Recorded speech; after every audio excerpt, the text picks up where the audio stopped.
Hello दोस्तों, स्वागत है फिर से हमारे 30 डे ट्रेडिंग चैलेंज के। दोस्तों आज 2वें दिन में दोस्तों सबसे पहले मैं माफ़ी चाहूँगा कि दोस्तों इतने दिन से वीडियो नहीं आ पा रही थी। इसका सबसे बड़ा कारण है कि हमारे घर में शादी थी, तो उसका यहाँ पर रीज़न होने के कारण दोस्तों मैं यहाँ ना तो ट्रेड ले सका और ना यहाँ पर आपको वीडियो डाल सका। पर दोस्तों आपको डेली यहाँ से कंटिन्यू वीडियो आएगी। तो दोस्तों आज हम यहाँ पर जानेंगे कि हमने एक लोट से काम करा हुआ है और हमारा प्रॉफिट हुआ है, लॉस हुआ है, ये सारा मैं आपको बताऊँगा। और दोस्तों ध्यान से देखना कि कैसे मैंने लॉस वाले ट्रेड को प्रॉफिट में कन्वर्ट करके यहाँ पर आपको दिखाऊंगा। और बिल्कुल एक एक प्रीमियम को भी मैं आपको बताऊंगा कि मैंने कितना लॉस होने के बाद में भी यहाँ पर एग्जिट नहीं हुआ और आखिरकार मैं प्रॉफिट लेकर ही बाहर निकला। तो दोस्तों ये सारा आपके साथ भी होता है, पर बहुत सारा बड़ा लॉस देखकर बहुत सारे लोग इतनी अच्छी अपॉर्चुनिटी यहाँ पर मार्केट का डायरेक्शन तो वही रहता है, पर दोस्तों कहीं कहीं कैंडल ऐसी बनती है डराने के लिए, बस उसी कैंडल में अपन एग्जिट हो जाते हैं और इतनी बड़ी अच्छी अपॉर्चुनिटी यहाँ पर अपने हाथ से छोड़ देते हैं। तो बिल्कुल इस चीज़ को ध्यान से समझना और कुछ इंटरेस्टिंग लगे तो यार एक सब्सक्राइब कर देना यार। तो हम आ चुके हैं सबसे पहले हमारे एंजल वन के अकाउंट पर और ध्यान से देखना कि मात्र हमें यहाँ पर 465 का जो प्रॉफिट दिख रहा है दोस्तों, 600 से 700 रुपये तक का प्रॉफिट दिख रहा था, पर दोस्तों एग्जिट करते करते हमें यहाँ पर इतना ही प्रॉफिट हुआ। पर दोस्तों यहाँ पर 145 की प्रीमियम वो मैंने यहाँ पर 154 में सेल कराया। तो चलिए लॉजिक को समझते हैं। तो दोस्तों हम आ चुके हैं यहाँ पर निफ्टी के चार्ट पर और ध्यान से देखना कि दोस्तों मार्केट की जो गैप अप ओपनिंग हुई, गैप अप ओपनिंग होने के बाद में कल का जो हाई था, कल का हाई को मैंने यहाँ पर रेंज को ड्रॉ कर रखा था, जो कि यहाँ पर रेंज आपको दिख रही है 22,700 की जो रेंज है, इसको मैंने बहुत ही अच्छे तरीके से ड्रॉ कर रखा था, क्योंकि मार्केट ने यहाँ पर कहीं ना कहीं यहाँ ध्यान से देखेंगे तो यहाँ पर एक अच्छा खासा रजिस्टेंस ले रखा है। तो इसी रेंज को यहाँ पर मैंने यहाँ पर ड्रॉ कर रखा था। तो उसके चलते दोस्तों यहाँ पर हुआ यूँ कि आगे चल के दोस्तों ये हमारे लिए एक सपोर्ट का काम भी कर सकता है। एज इट इज़ यही हुआ, मार्केट एक तरफा नीचे तो आया, पर इसको हल्का सा अच्छा खासा ब्रेक करा। ब्रेक करने के बाद में ध्यान से देखना कि ब्रेक करने के बाद में बहुत ही बड़ी यहाँ पर क्लोजिंग हुई। तो यहाँ पर मैं बेसिकली ट्रेड नहीं लेता हूँ। तो दोस्तों यहाँ पर ऐसा ही हुआ कि एक जो फ्रेक ब्रेकआउट निकला और यहाँ से देखना कि मार्केट ने हल्का सा यहाँ पर कल की क्लोजिंग पे सपोर्ट लेके मार्केट ने एक तरफा ऊपर चला गया। ऊपर जाने के बाद में कल हमारी कैंडल का जो आज की कैंडल का जो हाई है, बस उसके एज इट इज़ मार्केट घूमता रहा। घूमने के बाद में दोस्तों आप ध्यान से देखना है कि एक ट्रेंड लाइन आ रही है। ट्रेंड लाइन क्यों आ रही है, मैं आपको 5 मिनट के टाइम फ्रेम पर आपको जूम करके दिखा रहा हूँ कि यहाँ पर कितना अच्छा यहाँ पर एक ट्रेंड लाइन ने यहाँ पर काम करा हुआ है। तो ध्यान से देखना कि मार्केट लगभग 3 से 4 दिन ने मार्केट ने बस इसी ट्रेंड लाइन को यहाँ पर रेस्पेक्ट दिया। एक बार यहाँ पर टपका खाया, फिर ऊपर गई, फिर यहाँ पर टपका खाया, फिर ऊपर गई, फिर यानी कि या तो इसका जो एक यहाँ पर सपोर्ट लेके मार्केट यहाँ पर कॉल साइड की एंट्री बनाता या फिर मैं पुट साइड की एंट्री बनाता, ब्रेकआउट होता तो बेसिकली यहाँ पर क्या हो गया कि ब्रेकआउट हो गया। ब्रेकआउट होते ही यहाँ पर दोस्तों कितनी बड़ी यहाँ पर एक कैंडल बनी, यानी कि एक फेक कैंडल थी। देखो कैंडल की क्लोजिंग तो यहाँ पे इसका ब्रेकआउट भी हुआ, पर ब्रेकआउट किस तरह का हुआ आप ध्यान से देख सकते हो कि मार्केट ने इतनी बड़ी कैंडल भी बनाई। कैंडल बनाने के बाद में कैंडल का इतना बड़ा रिजेक्शन लगा। तो इसी चीज़ को देखते हुए मैंने यहाँ पर ट्रेड नहीं लिया, क्योंकि दोस्तों यहाँ पर क्या है कि हल्के बायर्स एक्टिव होने की संभावना भी रहती है, क्योंकि इसने आधी कैंडल को कवर कर लिया है। उसके बाद जो मार्केट का डायरेक्शन था वो तो हमारे जो एक पक्ष में गया। उसके बाद में ध्यान से देखना, हमने जो बताया था कि हमने एक रजिस्टेंस ड्रॉ कर रखा था, मार्केट ने उसको भी ब्रेक करा। ब्रेक करने के बाद में फिर ऊपर आया, फिर यहाँ पर नीचे आने के बाद में बस यहाँ से जो इसने जो आपको ब्लू लाइन दिख रही होगी, ये ब्लू लाइन क्यों है, क्योंकि मार्केट ने जो हमारा एक इसको तो ब्रेक कर ही था, पर दोस्तों यहाँ से सपोर्ट लेके मार्केट गया था।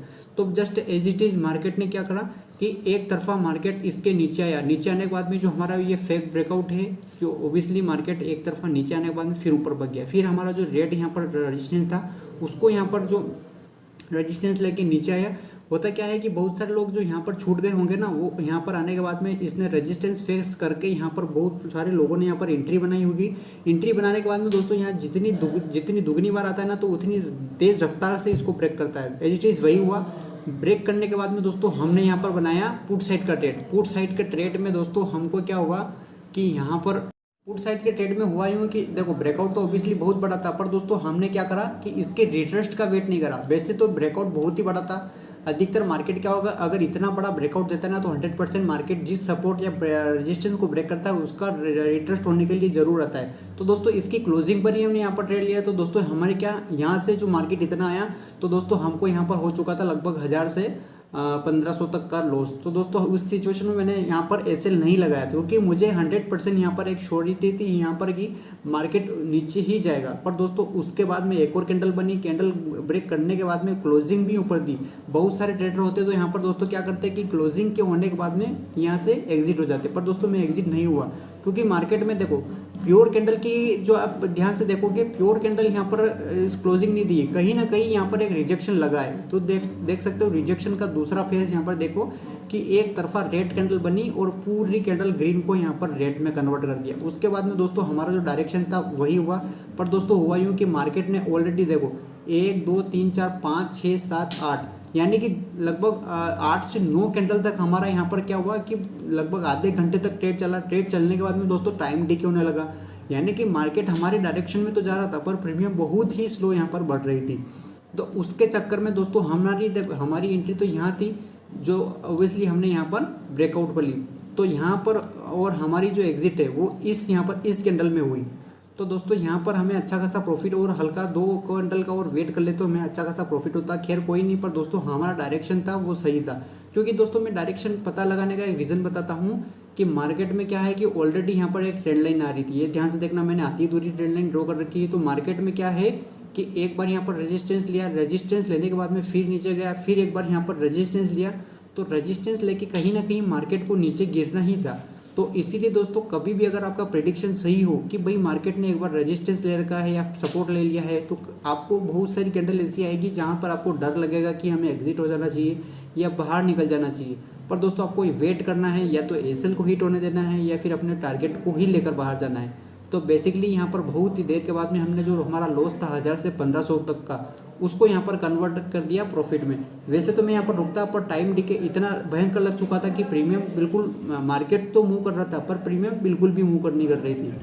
तो उसके बाद में दोस्तों वापस एक चैनल बना। चैनल बनने के बाद में लास्ट तक इसका वेट करता रहा कि इसका ब्रेकआउट होए पर मार्केट ही क्लोज हो गया। यही था हमारा ट्रेड। तो दोस्तों आपने देखा ही होगा कि बहुत ही यहाँ पर वेट करने के बाद में हमारा जो जितना लॉस था वो दोस्तों हमने प्रॉफिट में कन्वर्ट किया। दोस्तों मैं चाहता तो यहाँ पर 1000 से 500 तक का लॉस लेके यहाँ पर चला जाता, पर दोस्तों हमारा जो प्रेडिक्शन था वो बिल्कुल राइट था। इसीलिए दोस्तों हमने इसका वेट करा। वेट करने के बाद में आखिरकार हमें छोटा ही प्रॉफिट मिला, पर मिला। बहुत सारे लोग होते क्या हैं कि 1-2 कैंडल ग्रीन करने के बाद में या फिर कॉल सेट में जाएंगे तो रेड बनने के बाद में अच्छा खासा डर जाएंगे और एग्जिट हो जाएंगे। पर जो उनका प्रेडिक्शन रहता है उसी के एग्जिट मार्केट जब जाता है तो फिर वो जल्दी जल्दी में एंट्री लेते हैं, और जो हमारा प्रॉफिट शुरू से यहाँ पर टेकने का होता है वो यहाँ पर लॉस कर देते हैं। तो इस चीज़ को आप ध्यान से समझा करो। प्रेडिक्शन सही है तो वेट करा करो, कोई दिक्कत नहीं। यहाँ पर या तो ऐसे हिट होने दो या फिर अपना टारगेट ही लेकर जाओ। इसीलिए अपने प्रेडिक्शन और लेवल अगर आपको निकालने हैं तो एक बार नीचे डिस्क्रिप्शन में नंबर दिए गए हैं, वहाँ पर मैसेज करो। और यहाँ अगर आपको जीरो से सीखना हो तो बिल्कुल एक बार सीख सकते हैं।